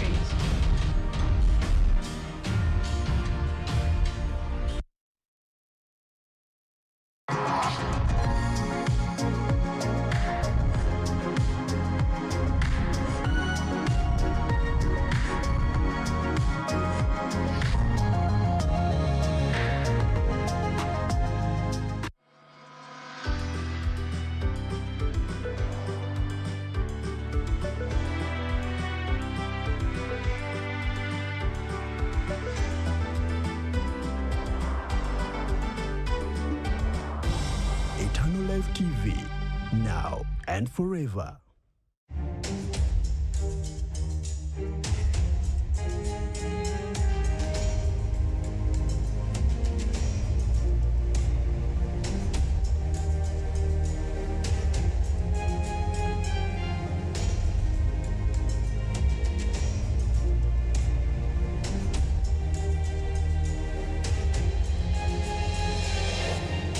Essamba Ly'Omumanyi.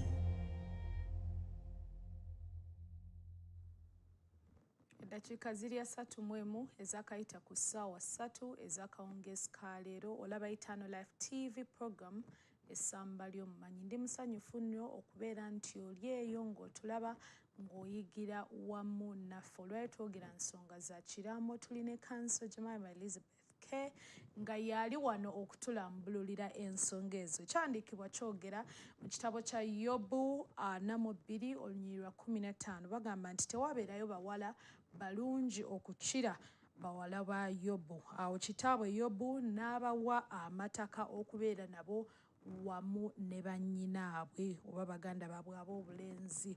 Ekitegeeza nti nga counsel bw'agambye kisobokera ddala omuntu oba omusajja okuwa abaana ab'obuwala wamu n'ab'obulenzi ebintu.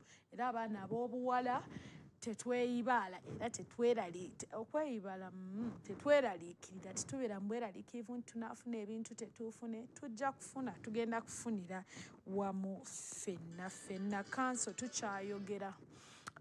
Njagala okumanya, how long does a will remain valid? A will remains valid for as long as the owner takikyusaamu. Naye kituzaayo kiri kye nagambye kodisiyo. Osobola okukyusakyusa will yo. What are the circumstances ezireetera omuntu okukyusa will ye? For example, era nga bwe nagambye nti wali nali siri mufumbo kati ndi mufumbo. Osobola okugikyusaamu. Nali siina baana kati nina abaana. Buli wenfuna property, maybe I want to update my will. Nti luli nali nina Range Rover kati nina 3. Njagala nziteeke will yange. So every time omuntu bw'afuna new property, they can update their will. And every other time omuntu ekintu bwe kikyukamu. For example, when nagamba nti agenda kubeera executor wa will yange, omulabirizi wa will yange namba n'afa, nsobola okugikyusa. because this person is no longer there. Okay. Because as enkyukakyuka bwe ntazikola, that means that mbeera nkirekedde kooti.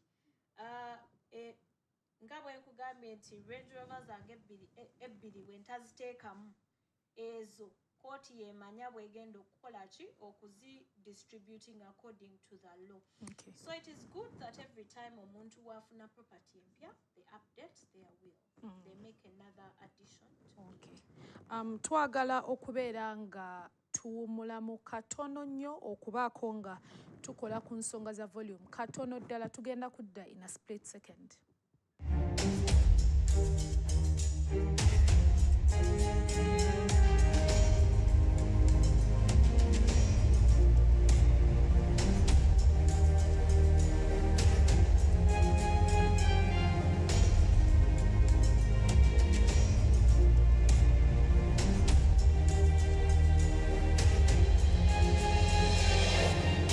Essamba Ly'Omumanyi.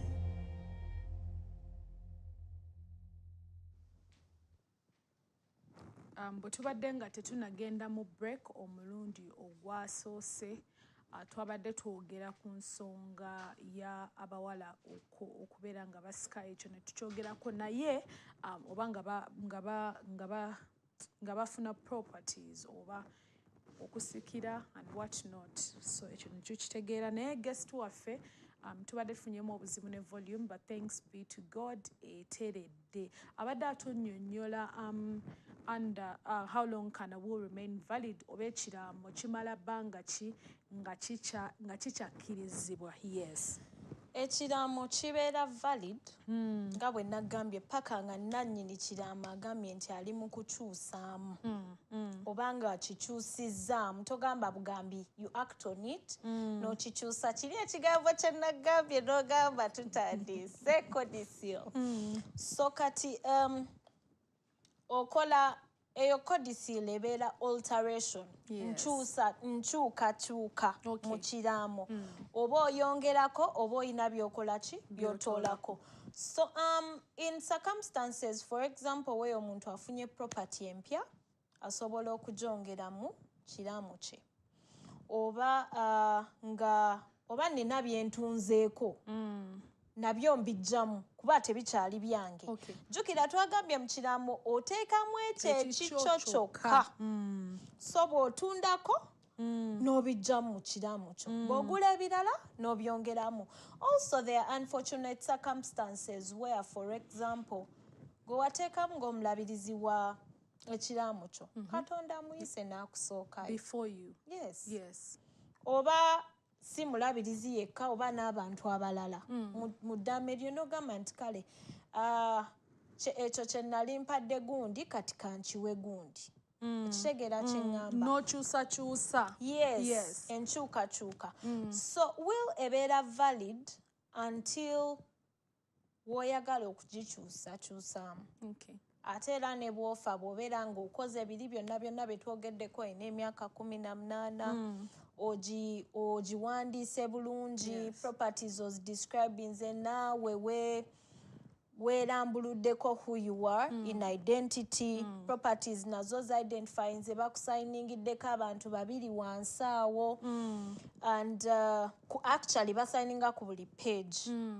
So ebintu ng'ebyo, yes, it remains valid once you do whatever the law says that should be done. Nga ne mental capacity y'omwezi essaawa tetusobola gibuusabuusa, it is valid. Okay.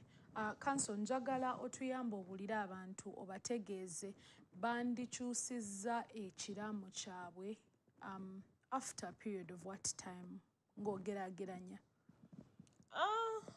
Osobola okukyusa ekiraamo kyo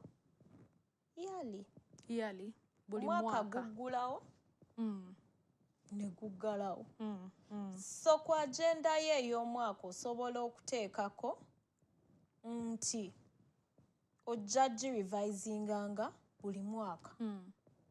Why? Abaana be wali otaddemu nti baana bato, abalala baba bakuze. Kati asaze yali owa 17 last year, kati ate this year ali 18. Iye. nga bw'obeera ng'olina enkyukakyuka z'oyagala okukolamu. So yeah, nga bwe tubeera ne planning at the beginning of the year, zino ze prayer requests zange, Mukama yankoledde kino ne kino. Also as you're evaluating life, gendako mu will you. Kolamu enkyukakyuka. Ng'okebera obulamu bwo oli ludda wa. Ng'okebera obulamu bwo nti naguzeyo kibenzi ekipya oba kiri ekikadde nakitunze kati ekipya kye tuba tuteekamu. You can do it yearly because all through the year we are making transactions. Okay. Mbadde ne bodemu kati nina 2. All through the year we are really making transactions. Okay. So it is good that we prepare for those rainy days. Okay. Njagala just for emphasis purposes otuyambeko kubanga kati nze ndowooza omwaka gye gunaggwera nja kuba sikyali single. Kuretsa kya Mukama. Kati njagala otulambulireko ku nsonga eri olina kye wayogeddeko nti ekiraamo kyo ng'oli single n'ate n'ekiraamo bw'omala okufumbirwa oba okuwasa ne kitakyuka. Is there anything that happens? Wakihintinzeekoko kubanga people are transitioning, people are living single lives into marriage lives, again into maybe they have lost their spouses, so it's a cycle. Yes, kikyukakyukamu because bw'obeera ng'oli mufumbo ate munno n'otamuteekamu. Tugambye tuli omuntu atya? Omu. Ebibyo bye byange. The law will deem it unfair. Because omuntu ono gw'obadde naye ebintu bino ebirala obikoze naye. Ne bw'abeera nga talina kinene kya nnyo gwe ky'olowooza nti kyakkoledde akuwadde support all through. And yes, so that situation ekyusakyusaamu ebintu era bw'obeera nga munno tomutaddeemu, the court will treat your property as if you did not have a will. Singa obadde were going into marriage and you didn't remember, but can you forget? Surely omuntu asobola okwerabira. Katugambe yerabidde. Kale katugambe yerabidde. Yes. Kooti awe treating ebibyo era nga gw'abadde talina kiraamo. Because ekyo kyo kiri n'amateeka gakyogerako. But also gyeri ekintu ekirala amateeka gekyogerako. Yes. That if spouses were not living under the same roof at that time, oyinza obutafunamu really omuntu bw'abeera nga talina kiraamo, gw'obeera tojja kufunako. Bannange siina buyinza bubuulirira bafumbo nga singo naye tubeerewo. Yes. So osobola omuntu katugeze bw'anoba oli n'afa nga kimusanze kale yeewuguddemu n'agendako ewaabwe wiikisi 2 waakomerawo ng'ono afudde, kimubala nti ekiraamo bw'aba tekiba valid. Kyogezaako gamba ekiraamo kye awo tuyinza okugamba nti kiri valid naye omuntu abadde nga talina. Okay. Circumstances zo zibeera zikyuseemu. Omuntu oli atawandiika. Yes, kibeera kikyuseemu. Of course it is very good that abantu abafumbo they remain together, and me when I look at my parents I want to get married already. Yeah. Because so manyi tata nga alaba naye muzeeyo kisusa. Akikoze bulungi. Yes, akikoze bulungi. So but of course you know abantu nga ye nga bw'ogambye nti yeewuguddemu, the law sees it differently. Okay. Unless nga ng'omuntu abadde ng'omuntu asobola okulaga nti okugenda kwe tekwali kukwe naye yakakibwa omugenzi okugenda. Ng'asobola okupresentinga evidence nti baamukaka bukasi teyayagala. Yes. Okay. Then awo still bikyukamu. Okay. Yes. Waliwo alina ekibuuzo Florence agambye nti nze nali nina omwami wange ne tugula ebibanja 2. engeri gye yali omuto endagaano yaziwa muganda we azimuterekere naye muganda we yazikozesa ebintu ebyenjawulo. Singa afa abaana bayambibwa batya? Kati nga mmwe abalina ekibanja usually ebibanja kubeerako nannyini. Ne bw'aba talina will. Kati kubanga tannafa ndooza tandike namugamba muwa akole remedy yakati. Muwa remedy yakati mwatasobola kukola kati. Badde wannannyini bamweyanjulire. Oba already abamanyi. Bo be bannannyini. Okay, kati bwe twogera ku bibanja in law. Kibeera kitegeeza nti gyeri ayina title, gyeri ayina ekyapa. Naye ku kyapa ekyo kyayina katugambe plot 78, block 78, plot 78. Gwe ayina ekyapa. Naye block 78, plot 78 eyina eka 10. Naye ku block 78, plot 78 ninako eka zange meka 2. Milo land eri wano Buganda. Byebye ebibanja ne bannannyini. It was created by the 1900 agreement. Yes. Whereby tulina ba landlord, tulina n'abalina okusasula obusuulu ku ttaka. So genda ne weeyanjulira landlord nate. N'omugamba nti nzuuno nzize. Abaganda nga bwe mumanyi osobola n'omutwalira kye bayita counsel. It is money or something that they will hold in value kubozze okubeeyanjulira. Okay. Then n'omunnyonnyola asobola okuwandiikira endala ye nga nannyini because they know the circumstances. Kati ate gwe bw'ozifuna ezo agreement kiri kye twayogeddeko, it is very easy ate ne ssente zibeera ntono. Register it with the registrar of documents. Bibeereyo nga bimanyiddwa. Bibeereyo kuba bw'obeera ng'ekyo document ogyagala URSB will certify it for you nti eno document twagitereka ku lunaku gundi, and even when anything happens and you're presenting it to court, it is a long time document that has been kept with URSB nga bakijjayo. Ekitegeeza abaana bano basobolera ddala okuyambibwa. Okay. But it depends on your actions now. Chokola kati kye depending on how your children will be helped in the future. Okay. Yes. Ekyo ndowooza okitegedde mukwano abuuzizza ekibuuzo ekyo. Njagala okumanya ensonga ya obufere. Obufere. Tutuuse omuntu afudde, ekiraamo bakiggyeeyo, akati abantu abamu ne bavayo ne bagamba ffe kitaffe twali tumumanyeeyo signature si ye. Era nga bw'okyogedde sometimes obufere bubeera bungi. But omuntu bw'abeera nga yawandiika. For example, yawandiika mu mukono gwe. Ate ya typing. Kale, katutandike ne yawandiika mu mukono gwe. Okay. Eno si document yokka gy'abeera awandiiseeko mu bulamu bwe. Bwe tugenda mu kooti, we shall do contestation of the will. Tujja bagamba nti eno will ffe tetukkiriziganya nayo. So kooti ebeere orderinga aba police. Balina be bayita ba forensic handwriting expert.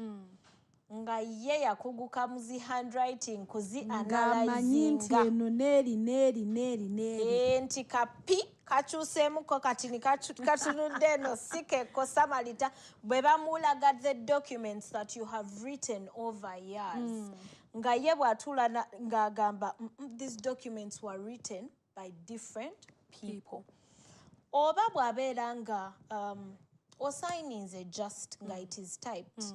Baleeta documents endala ze yasigningako. Bw'obeera ne homework book z'abaana nti taata yali taata mulungi nga ne homework amusigninga. ya signingira ono omwana ne kino ya signinga, you bring different documents. Handwriting expert ne yekenenya bwalaba n'agamba nti kituufu oba si kituufu. So yes, we are very lucky that of course as technology advances and as careers also advance, tuyinayo n'abo babayita ba forensic experts. Ye ng'omulimu gwe gwa kutunuulira evidence n'agamba nti bino, this looks like two different people because olaba bw'owandiisa right handwriting ebeera ndala ne bw'owandiisa left ne bw'obeera nga gwe muntu otya omunga you have practiced it for years. Okitegeera kyenkugamba, it's different. Twayogeddeko ne ku bantu abatamanyi kuwandiika nga gwe ekinku mu kyotaddeko kyekyo. These people can still analyze. Omanyi tuyina patterns kuno. They are different. Ne bwe tuba balongo. Yes. My patterns are different. Ne bwe nandibadde n'omulongo. Naawe singa olina omulongo, the patterns are different. God is amazing. Bwe yali ng'atonda abantu, he put a lot of time that each one of us has a different DNA from the alignment of teeth, so biri different. So buli kintu ekiri kuffe kiri different. So your thumbprint, bw'obeera ng'osigning scissors thumbprint, it's different from every other person's. Era bajja kwetegereza ezo pattern buli wewateekanga ekinku mu bagambe nedda mulimbyemu. Yes. So in short, otuwa amagezi nti twettanire nnyo n'ebyenkumu. Osobola okikozesa if you feel comfortable with if you feel like a signature will be falsified. Yes. Ekyenkumu kyo kitasobola beera falsified. Byonna tebisobola beera falsified because era nga bwe nkugambye, your right hand does not write the same way your left hand does. Yes, and also bwe kisukkanga ffe abaliwo naffe tetumanyi mazima, we can take it deeper to the forensic experts. Then they look at it and they will tell us. Okay. Yes. So ekyo ndowooza tukitegeredde ddala ebyenkumu byaffe tebifaanagana because waliwo omuntu ayinza okweraliikirira naga bannange ekiraamo kyo tugenda kiwandiika naye ekizibu kyaffe bye bantu okutuuka eyo ate biki under the circumstance ng'omuntu amaze okugenda okubeera ne mukama waffe nga counsel olowooza how long actually okulowooza sikumanyi, how long does it take before the will is read?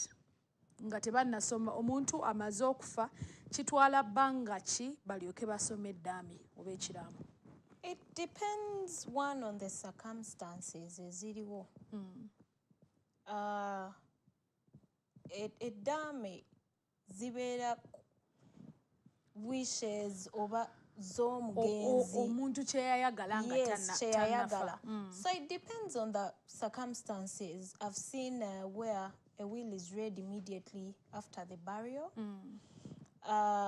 Also where they have to wait for omuntu ave Bulaaya ajje kubanga omugenzi yali ayagala avudde e Bulaaya akola atya ajje abeerewo. Kitegeera kyenkugamba. So the circumstances are different, but I would say as soon as is possible.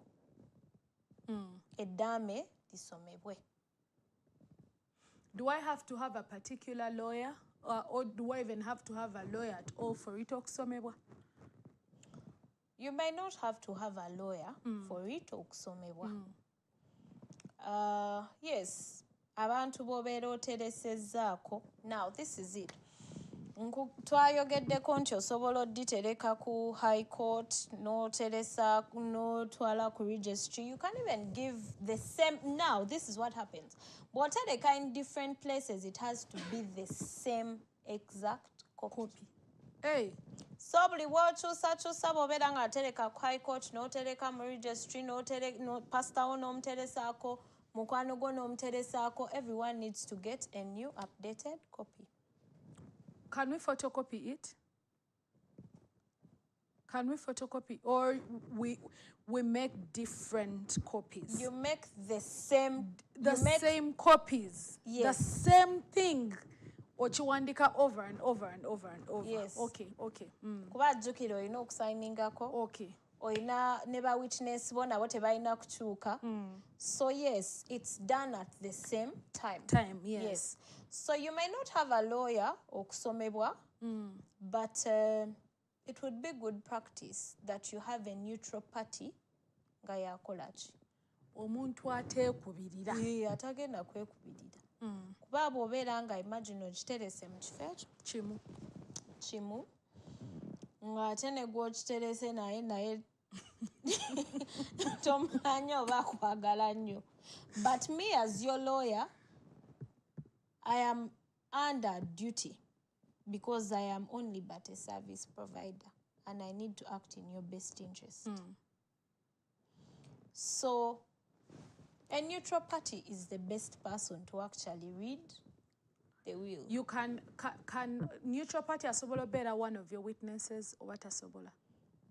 One of your witnesses already. I am a witness.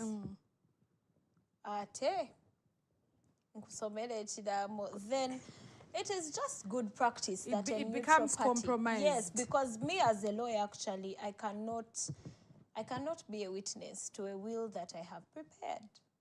Oh. So if Bobango Yambieko in the process of preparation, you can't be a witness, even as my lawyer? I cannot be a witness. Okay. But if you've not helped, you can be a witness? Yes, if I have not helped, I can be a witness.